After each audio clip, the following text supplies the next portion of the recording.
Serial पति ब्रह्मचारी के upcoming track में अब पर्दाफाश और तगड़ा ट्विस्ट एक साथ धमाका करेंगे। जहां एक तरफ ईशा लगातार कोशिश कर रही है पता लगाने की कि आखिर गुलाब सिंह की असली पत्नी कौन है, वहीं दूसरी तरफ सूरज डर के साए में जी रहा है कि कहीं ईशा की हरकतों की वजह से गुलाब उस पर गुस्सा न उतार दे। सूरज बार बार ईशा को समझाता है, ईशा अभी शांत रहो, प्रोग्राम होने दो, बाद में सब पता चल जाएगा, बेवजह लड़ाई मत छेड़ो। लेकिन ईशा मानने वालों में से नहीं है। उसे शक है कि कहीं गुलाब सिंह किसी को दबाव में रखकर शादी तो नहीं कर रहा। उसी शक के चलते ईशा अपनी सबसे बड़ी चाल चलती है।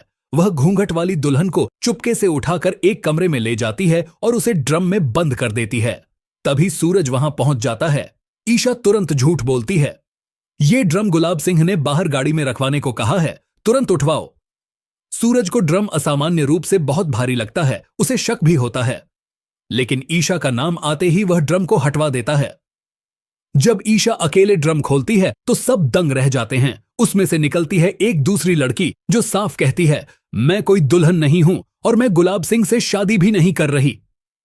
यह सुनकर ईशा के पैरों तले जमीन खिसक जाती है और इधर उसी समय गुलाब सिंह के फेरे पूरे हो चुके होते हैं। जब तक ईशा भागकर मंडप पहुंचती है, घूंघट उठ चुका होता है और पूजा की थाली उसके हाथ से गिर जाती है, क्योंकि दुल्हन बनकर बैठी होती है बिया।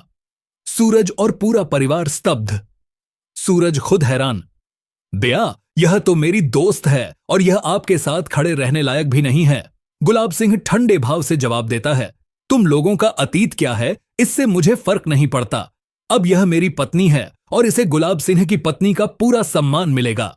अब सवाल यह है, क्या ईशा बिया को गुलाब सिंह की पत्नी का दर्जा दे पाएगी? क्योंकि इसी बीच कावेरी की धमाकेदार एंट्री होने वाली है गुलाब हवेली में और उसकी एंट्री के साथ पूरी किस्मत करवट लेने वाली है। ईशा की जिंदगी में कैसी उलटफेर होगी, यह देखना अब सबसे बड़ा ड्रामा बनने वाला है। आरती उतारते ही जब घूंघट उठा और बिंदियां सामने आई, सबके चेहरे बदल गए। ईशा चौंक गई, सूरज गुस्से में भर गया, खुशबू हिसाब लगाने लगी, लेकिन गुलाब सिंह के चेहरे पर जरा भी टेंशन नहीं थी। यह पहला इशारा था कि खेल कुछ और है। सभी चिल्ला रहे होते हैं। ईशा कहती है, पापा आपने इससे शादी क्यों की? सूरज कहता है, बिया किस हद तक गिरोगी? लेकिन गुलाब सिंह बिना डरे बस बिया को देखता है और हल्की सी मुस्कान देता है। बिया सबके सामने कहती है, मुझे सूरज चाहिए था, नहीं मिला तो अब मुझे पूरी ताकत चाहिए और ताकत मिलती है घर का दामाद बनकर नहीं, घर की बहू बनकर।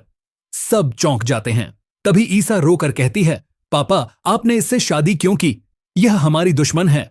अब पहली बार गुलाब सिंह बोलता है, दुश्मन वही खतरनाक होता है जो अकेला लड़ता है और मुझे तो साथ ही चाहिए था। सब शोक में बिया और गुलाब सिंह एक दूसरे की तरफ देखते हैं जैसे शादी से पहले ही कुछ तय हुआ था। बिया अपने मन में कहती है, हमने एक दूसरे के फायदे के लिए शादी की है। ऐसा तुम अपने घर वापस लौटोगी और मुझे मेरा सूरज मिल जाएगा। अब सूरज टूट जाता है क्योंकि उसे समझ आता है कि यह सिर्फ प्यार का बदला नहीं, एक बहुत बड़ा खेल है। सभी दादी को देख रहे होते हैं। दादी कहती हैं, हां मुझे पहले से पता था, क्योंकि असली तूफान तब उठता है जब दो खतरनाक लोग साथ आ जाएं और अभी तूफान शुरू हुआ है। दादी के बाद सब शोक में है। कमरा खाली है। ईशा और बिया आमने सामने। ईशा गुस्से में कांप रही है।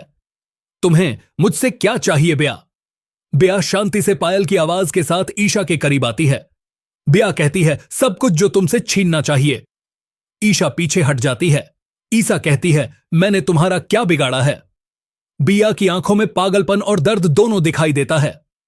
बिया कहती है, तुमने मेरा सूरज छीन लिया था। ईशा, मैंने तुमसे सिर्फ एक चीज मांगी थी, मेरा प्यार, और बदले में तुमने मुझे तिरस्कार दिया। ईशा की सांस अटक जाती है। तभी बिया कहती है, मेरी यह शादी गुलाब सिंह से नहीं तुमसे है। ईशा यह सुनते ही हैरान, तुम्हारी हर खुशी छीननी है मुझे, तुम्हारा घर, तुम्हारी इज्जत, तुम्हारा पति, तुम्हारी हंसी, सब कुछ। अब ईशा कांप रही है। बिया मुस्कुराती है, तू सूरज को प्यार कर, मैं सूरज को पाने नहीं दूंगी और अब जो भी होगा वो तेरी आंखों के सामने होगा। ईशा रोते हुए कहती है, तुम मेरे घर में क्या चाहती हो? बिया हंसती है, बस तेरा घर मेरा बनाना है। तो देखना यह होगा आखिरकार बंदिया के दिमाग में क्या प्लान चल रहा है।